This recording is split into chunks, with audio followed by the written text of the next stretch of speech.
अब supreme court में कभी भी कुछ बंद दरवाजों के पीछे नहीं होता। कभी तो जमहूरियत पर चलकर भी देखें। चीफ जस्टिस काजी फाइज ईसा के सुप्रीम कोर्ट में आर्टिकल 63A नजरसानी केस की समाअत में रिमार्क्स। जस्टिस मुनीब अख्तर की जगह जस्टिस नईम अख्तर अफगान बेंच में शामिल।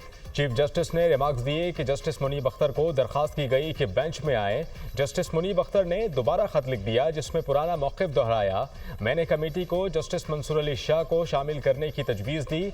जस्टिस मंसूर अली शाह ने कमेटी और बेंच दोनों में शमूलियत से इनकार किया, जिसके बाद हमारे पास कोई और ऑप्शन नहीं बचा था। दूसरे बेंचेस को डिस्टर्ब ना करते जस्टिस नईम अफगान को शामिल किया। मैं एक एतराज़ उठाना चाहता हूँ। अली जफ़र की इस्तदा। चीफ जस्टिस ने कहा कि आप निशिस्त पर वापस चले जाएं, बाद में आपको ज़रूर सुनेंगे। सदर की जानिब से क्या कानूनी सवालात उठाए गए थे। चीफ जस्टिस का सदर सुप्रीम कोर्ट बार से इस्तफसार। सदर ने रेफरेंस में 4 सवालात उठाए थे। आर्टिकल 63A के तहत खयानत के अंसर पर राय मांगी गई। शहजाद शौकत का जवाब। चीफ जस्टिस ने कहा कि सदारती रेफरेंस पर सिर्फ राय दी जा सकती है, फैसला नहीं। राय पर अमल ना हो तो सदर के खिलाफ तौहीन की कार्रवाई नहीं हो सकती।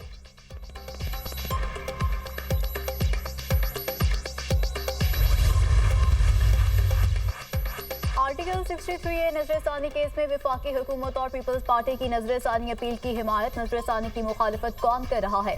चीफ जस्टिस पाकिस्तान का इस्तिफसार। मैं नजरसानी की मुखालफत करूंगा। बैरिस्टर अली जफर का जवाब। नजरसानी मंजूर होना ये नहीं होता कि फैसला गलत है, वजूहात गलत होती हैं। नजरसानी का दायरा कार बहुत महदूद होता है। आप फैसले का नतीजा नहीं, सिर्फ वजूहात देख सकते हैं।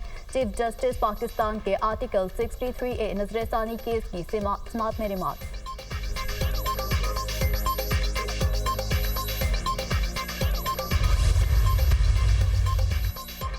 क्या आर्टिकल 63A से मुतालिक फैसला इनके आर्टिकल 95 और 136 के बरखिलाफ नहीं? चीफ जस्टिस का इस्तफसार। जी बिल्कुल, ये फैसला आर्टिकल 95 और 136 के बरखिलाफ है। शहजाद शौकत का जवाब। चीफ जस्टिस ने कहा कि ज़मीर का फैसला कौन करेगा? लोगों के ज़मीर में कौन झांकेगा? क्या जो रोज़ पार्टी में तब्दील करते हैं वो ज़मीर की आवाज़ पर फैसला करते हैं या फिर बेईमानी? इसका फैसला कौन करेगा? हम बतौर जज कैसे फैसला करें कि एक बंदा ज़मीर की आवाज़ पर वोट दे रहा है या नहीं? हम कौन होते हैं किसी के फैसले का बताएं? आपको इस फैसले पर एतराज़ है या नहीं? आपको एतराज़ अक़लियती फ़ैसले पर है या फिर अक्सरियती फ़ैसले पर? चीफ जस्टिस का शहजाद शौकत से इस्तफसार। हम अक्सरियती फ़ैसले पर एतराज़ उठा रहे हैं। अदालत ने करार दिया था कि मुनहरिफ रुकन का वोट गिना नहीं जा सकता। फैसले में आइन को दोबारा लिखने की कोशिश की गई। शहजाद शौकत का जवाब। चीफ जस्टिस ने कहा कि फैसले में कहाँ लिखा है कि दोबारा लिखने की कोशिश की गई? शहजाद शौकत ने जवाब दिया। चीफ जस्टिस ने कहा कि फैसले में लिखा है कि वोट ना गिनने जाने पर बंदा नाअहल होगा। रेफरेंस के सवाल में इनराफ के लिए कैंसर का लफ्ज लिखा गया। लफ्ज ना होता तो क्या सवाल का असर कम हो जाता? किसी जमात का रुकन पार्टी सरबरा को पसंद ना करे और हटाना चाहे तो क्या किया जाएगा? जस्टिस जमाल खान बंदूखैल ने रिमार्क्स दिए कि बलूचिस्तान में इन्हीं दिनों अपनी ही जमात के लोग अपने वजीर आला के खिलाफ अदम एतमाद लाए थे। मेरे और बानी PTI के संजीदा कानूनी एतराज़ात हैं। अब मुल्क में आइनी बहरान पैदा हो चुका है। जुडिशल क्राइसिस इस पूरे निज़ाम को गिरा सकता है। मेरी नज़र में ये बेंच गैर आइनी और गैर कानूनी है। उम्मीद है कल जज साहिबान इस बेंच को ख़त्म कर देंगे। बैरिस्टर अली जफर की मीडिया टॉक।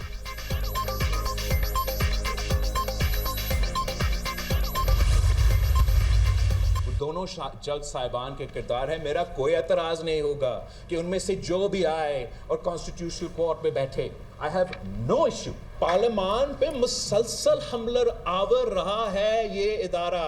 आज़ादी रियासत होगी, माँ की तरह रियासत होगी, माँ की तरह रियासत बन गया बाप की तरह। और इसमें बड़ा बड़ा हाथ चीफ जस्टिस इफ्तिखार चौधरी की अदालत की माइंडसेट है। आप कोई फैसला दे, आप किसी वजीर आजम को निकाले, आप 18वीं तरमीम को 19वीं तरमीम में तब्दील करें और हम चू तक ना कर सके। I don't give a dam कि इस्लामाबाद में क्या लड़ाई हो रहा है भाई।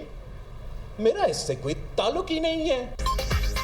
ज़रूरी और मजबूरी आईनी अदालत में सबको बराबर नुमाइंदगी मिलेगी। आम आदमी को फौरी इंसाफ मिलेगा। बुनियादी हुकूक पर भी ध्यान होगा। चीफ जस्टिस काजी फाइज ईसा और जस्टिस मंसूर अली शाह मेरे लिए मोहतरम है। मुझे कोई मसला नहीं। इन दोनों जजेस में से कोई भी अगर आकर आईनी अदालत में बैठे, जजेस और इस्टेब्लिशमेंट समेत किसी को मुकद्दस गाय नहीं बनना चाहिए। अदलिया हमेशा पार्लियामेंट पर हमलावर रही है। इफ्तिखार चौधरी जैसे माइंडसेट की वजह से रियासत माँ नहीं बाप बन गई। अदलिया की आज़ादी के बाद मुल्क को ये मिला कि सिर्फ वर्दी वाले पहले आईनी तरमीम कर सकते हैं। आप चाहते हैं कि फैसले होते रहें और हम शिकायत भी ना करें। आप किसी वज़ीर आज़म को निकालें और हम चूं तक ना करें। Chairman People's Party Bilawal Bhutto का बलूचिस्तान हाई कोर्ट के वकला से खिताब, कहा कि अदलिया ठीक काम नहीं कर रही। मानता हूं कि पार्लियामान, जुडिशरी और हर जगह मसले हैं। इस्लामाबाद में अदालती जंग से मेरा कोई ताल्लुक नहीं। कायदे आवाम को फांसी पर चढ़ाया गया। अपने वालिद को 12.5 साल बगैर सजा के जेल में देखा। कागजी बाइज्जत बरी का क्या करूं? मेरा बचपन कौन वापस करेगा?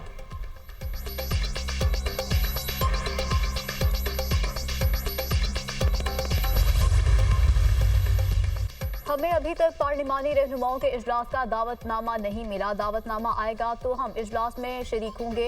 हुकूमत ने ऑपरेशन की बात की तो हमने ही इन कैमरा ब्रीफिंग की तजवीज़ दी थी। हम अपने अराकीन असेंबली की हिफाजत कर रहे हैं। अगर पार्लिमान को आगे लेकर जाना है तो इस तरीके से आईनी तरमीम नहीं होनी चाहिए। चेयरमैन PTI बैरिस्टर गोहर की सहाफ़ियों से गुफ्तगू।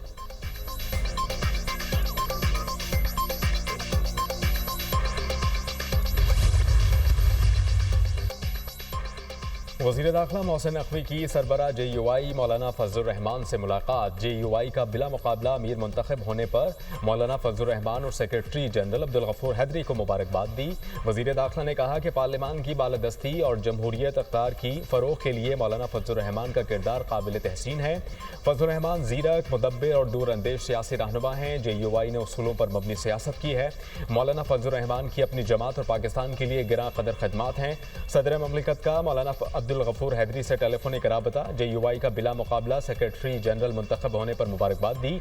सदर आसिफ अली जरदारी का मौलाना अब्दुल गफूर हैदरी के लिए नेक ख्वाहिशात का भी इजहार।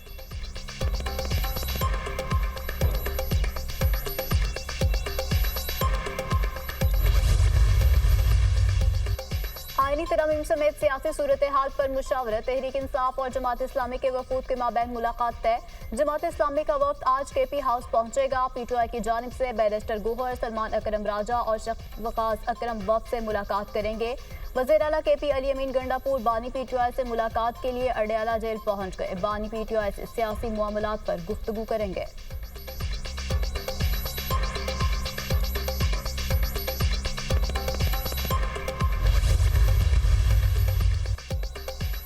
पंजाब हुकूमत ने मियांवाली में 7 दिन के लिए दफ़ा 144 नाफिज कर दी। सियासी इज्तिमा, धरने, जलसे, मुजाहिरों पर पाबंदी आए। पाबंदी का इतलाक आज से 7 अक्टूबर तक होगा। नोटिफिकेशन जारी। ज़िला इंतज़ामिया की सिफारिश पर मियांवाली में रेंजर्स तैनात। मियांवाली में रेंजर्स की 2 कंपनीज 2 अक्टूबर तक तैनात होंगी। फैसलाबाद और बहावलपुर में भी दफ़ा 144 नाफिज। दोनों शहरों में 2 दिन के लिए दफ़ा 144 नाफिज की गई। सियासी इज्तिमा, धरने, जलसे, मुजाहिरे, एहतजाज पर पाबंदी होगी।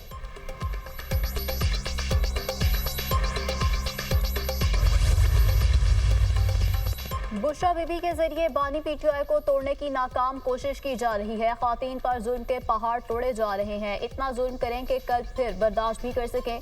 मुशीर इत्तलात KP बैरिस्टर सैफ का बयान, कहा आइन पर सबका इत्तेफाक है। मुल्क में जो कुछ हो रहा है उसमें आइन के एहतराम की जरूरत है।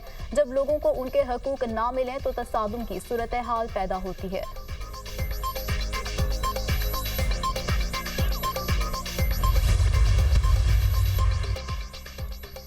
बुशरा बीबी को जेल में उनके शौहर की तरह B क्लास की सहूलियात दी गई हैं। VIP अंदाज में जेल काट रहे हैं। झूठ बोलना और सनसनीखेज खबरें बनवाना बुशरा बीबी का पुराना शौक है। बुशरा बीबी तोशा खाना के तहाइफ चोरी करने और 190 मिलियन पाउंड की बंदर बांट करने के जराइम में जेल में कैद हैं। वज़ीर इत्तलात पंजाब अज़मा बुखारी का बैरिस्टर सैफ के बयान पर रद्द-ए-अमल।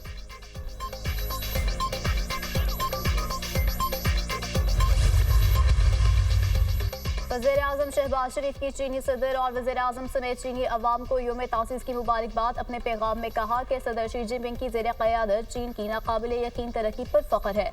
दोनों ममालिक की स्ट्रेटेजिक शराकतदारी वक्त के साथ मजबूत हो रही है। पाकिस्तान और चीन CPEC की कामयाबी के लिए मुकम्मल तौर पर पुरअज़्म है। इलाकाई अमन, इस्तेहकाम और खुशहाली के फ़रोग़ के लिए दो तरफ़ा ताल्लुकात को मज़ीद मुस्तहकम बनाएंगे। वज़ीर-ए-आज़म का चीन के साथ मिलकर करीबी ताउन जारी रखने के आज़म का इज़हार।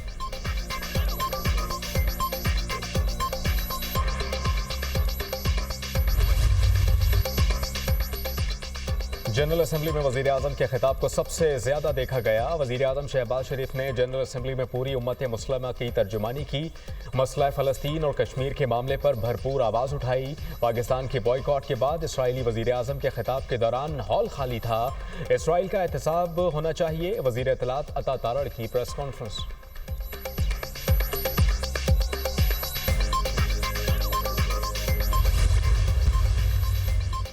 एफबीआर को सितंबर में 20 अरब रुपए तक रेवेन्यू शॉर्टफॉल का सामना। माली साल की पहली तिमाही में रेवेन्यू शॉर्टफॉल 115 अरब रुपए तक पहुंचने का इम्कान। पहली तिमाही के लिए एफबीआर का टैक्स हदफ 2652 अरब रुपए है।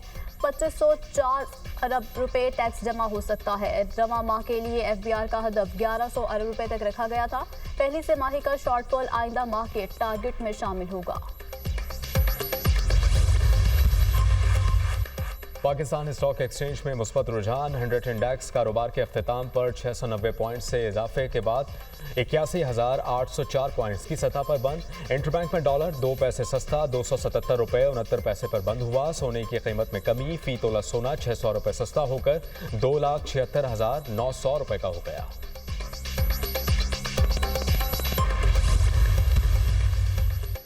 महंगाई का वापसी का सफर जारी। सितंबर में महंगाई की शरह में 0.52% कमी। सालाना बुनियादों पर महंगाई की शरह 6.93% पर आ गई। इदारे शुमारियात ने माहाना महंगाई के आदाद-ओ-शुमार जारी कर दिए। शहरी इलाकों में महंगाई की शरह में 0.53% की कमी हुई।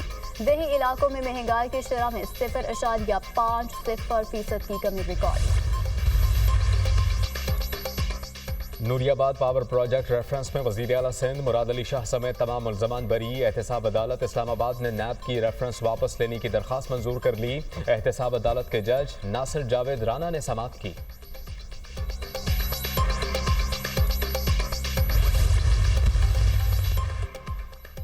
लाहौर में नाबीना अफराद का धरना 9वें रोज भी जारी। चेरिंग क्रॉस पर बैठे नाबीना अफराद की गवर्नर हाउस की तरफ जाने की कोशिश पुलिस ने रोक दिया। मुजाहिरीन का कहना है कि मुतालबात की मंजूरी तक एहतजाज और धरना जारी रहेगा। वज़ीर आला पंजाब मरियम नवाज का नाबीना अफराद के एहतजाज पर नोटिस। नाबीना अफराद से किसी किस्म की सख्ती न करने की हिदायत। पुलिस के सर फाड़ने के बावजूद वज़ीर आला की नाबीना अफराद के साथ तहम्मुल से पेश आने की हिदायत। चीफ सेक्रेटरी को बातचीत करके मसाइल हल करने की हिदायत। कहा स्पेशल पर्सन्स हैं, उनके मसाइल का हमें एहसास है, तहम्मुल का मुजाहरा करें। वज़ीर आला पंजाब का नाबीना अफराद के तशद्दुद से ज़ख्मी पुलिस एहलकारों से इजहार हमदर्दी।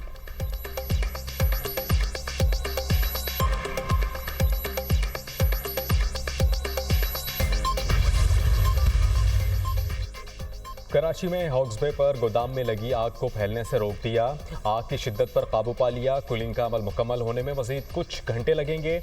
आग बुझाने के लिए गोदाम की छतों को तोड़कर पानी और फोम का इस्तेमाल किया गया। KMC फायर ब्रिगेड की 12 गाड़ियों, 7 वाटर बाउजर्स और रेस्क्यू 1122 की 6 गाड़ियों ने हिस्सा लिया। आग 2 एकड़ रकबे से स्टार्ट हुई। फायर चीफ ऑफिसर के मुताबिक गोदाम में मौजूद केमिकल्स पर परफ्यूम की वजह से आग पर काबू पाने में मुश्किलात का सामना करना पड़ा। आग पर मुकम्मल काबू पाने में चंद घंटे मजीद लग सकते हैं। सोलर पैनल्स, बैटरीज, परफ्यूम और दीगर आतिशगीर मादों की वजह से आग की शिद्दत में इजाफा हुआ। करोड़ों रुपए का कीमती सामान जलकर राख हुआ। वाक़े में किसी भी जानी नुकसान की इत्तला नहीं। आग लगने की वजूहात सामने न आ सकें।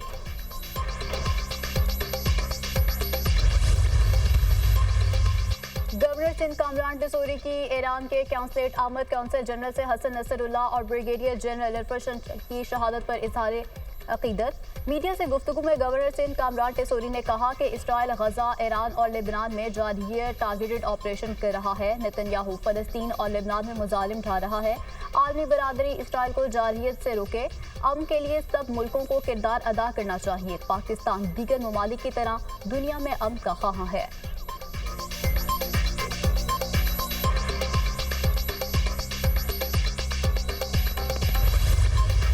इसराइल ने मशरिक़ वस्ता में बर्बरियत का दायरा बढ़ा दिया। इसराइल के लबनान और यमन के बाद शाम पर भी हमले। दमिश्क और इसराइली फ़ज़ाई हमला, खातून सहाफ़ी समेत 3 शहरी शहीद, 9 ज़ख्मी। शामी फ़ज़ाइया ने मुतादिद इसराइली मिसाइलों को हदफ पर पहुँचने से पहले मार गिराया। इसराइल ने लबनान में फ़ज़ाई हमलों के बाद ज़मीनी ऑपरेशन का आगाज़ कर दिया। टैंकों और आर्टिलरी के जरिए हिज़्बुल्लाह के ठिकानों पर हमले। लेबनान सरहद के करीब बस्तियाँ फौजी छावनियाँ करार। इसराइली फ़ौज का कहना है कि हिज़्बुल्लाह के ठिकानों को ख़त्म किया जाएगा। बरतानवी मीडिया के मुताबिक लेबनानी फौज सरहद से 5 किलोमीटर पीछे हट गई। सेहोनी फौज के बैरूत के मुजाफाती इलाकों पर बड़े पैमाने पर हमले, रफीक हुरैरी एयरपोर्ट के करीब इमारत पर बमबारी, हिजबुल्लाह के मिसाइल लॉन्चर्स को निशाना बनाने का दावा। इसराइली फजाई हमलों के नतीजे में 24 घंटों के दौरान 136 अफराद शहीद, 132 जख्मी हो गए। हज़ारों अफराद नकले मकानी पर मजबूर। अक़वाम मुत्तहिदा ने अमन दश्तों को गश्त से रोक दिया। बरतानवी शहरी फौरी तौर पर लेबनान छोड़ दें। फरीक़ैन से कहते हैं कि तहम्मुल का मुजाहिरा करें, खित्ते में जंग बंदी से ही इस्तेहकाम आएगा। बरतानवी वज़ीर आज़म Sir Keir Starmer.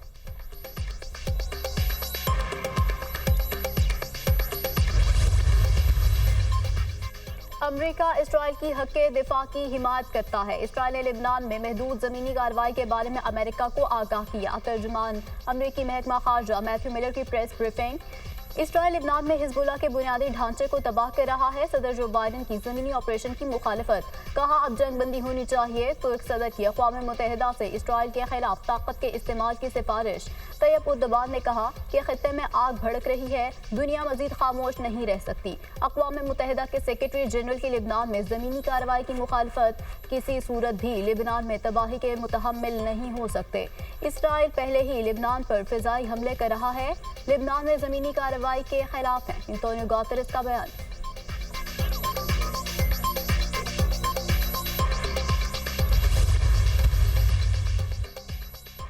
Hasan Nasrallah की शहादत के बाद हिजबुल्लाह का इसराइल पर पहला बड़ा हमला। इसराइली मिलिट्री इंटेलिजेंस के गिलिलोड बेस को निशाना बनाया।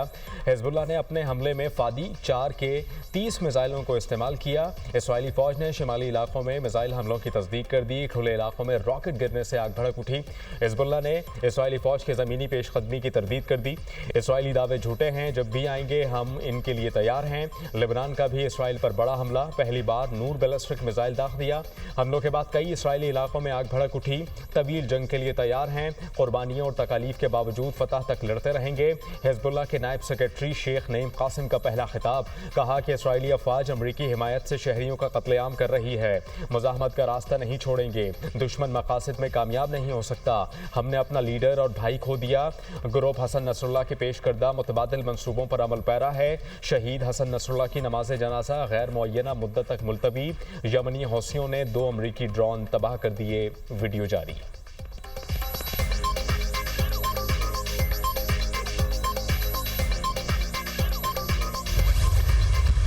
जो तकरीर प्राइम मिनिस्टर साहब ने की, अगरचे कि उसमें कुछ कंटेंट ज़रूर मौजूद था, लेकिन वो काफ़ी नहीं है। उन्हें और ज़्यादा क़ुव्वत से बात करनी चाहिए थी। हमने ये फैसला किया है कि हम इस पूरे हफ्ते बड़े बड़े मार्च और एहतजाज और जलसे भी करेंगे। 6 तारीख को गज़ा मिलियन मार्च है कराची में, और फिर उसके बाद 7 अक्टूबर को यहाँ इस्लामाबाद में एक बड़ा मिलियन मार्च होगा इंशाअल्लाह ताला। यहाँ पारा से मार्च शुरू होगा और आगे तक जाएगा एम्बेसी रोड की तरफ। गजा और लिबनान के अवाम से इजहार यकजहती। जमात इस्लामी का 7 अक्टूबर को मिलियन मार्च का ऐलान। हाफिज नईमुर रहमान ने प्रेस कॉन्फ्रेंस करते हुए कहा कि हम गजा के लिए लड़ नहीं सकते, लेकिन सड़कों पर निकलकर पैगाम तो दे सकते हैं। इसराइल का मिस्र से लेकर इराक तक कब्जे का ख्वाब है। इसराइल से दोस्ती और खामोशी इख्तियार करके निजात नहीं मिल सकती। गजा के लोग सब कुछ लुटाने के बावजूद डट कर खड़े हैं। पाकिस्तान कभी इसराइल को तस्लीम नहीं कर सकता।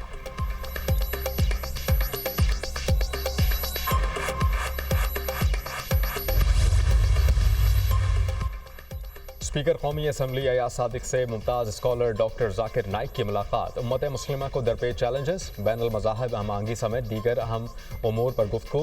डॉक्टर जाकिर नाइक ने कहा कि पाकिस्तान के लोग बहुत मोहब्बत करने वाले हैं। उम्मत मुस्लिमा को अपने इख्तिलाफात को भुलाकर कुरान और सुन्नत की रोशनी में मुत्तहिद होने की ज़रूरत है। मेरे तबलीगी काम का मकसद दुनिया में इस्लाम के अमन और मोहब्बत के हकीकी पैगाम को उजागर करना है। डॉक्टर जाकिर नाइक ने इत्तेहाद बैनुल मुस्लिमीन और इस्लाम के हकीकी पैगाम को दुनिया में फैलाने के लिए पाकिस्तान के किरदार को सराहा।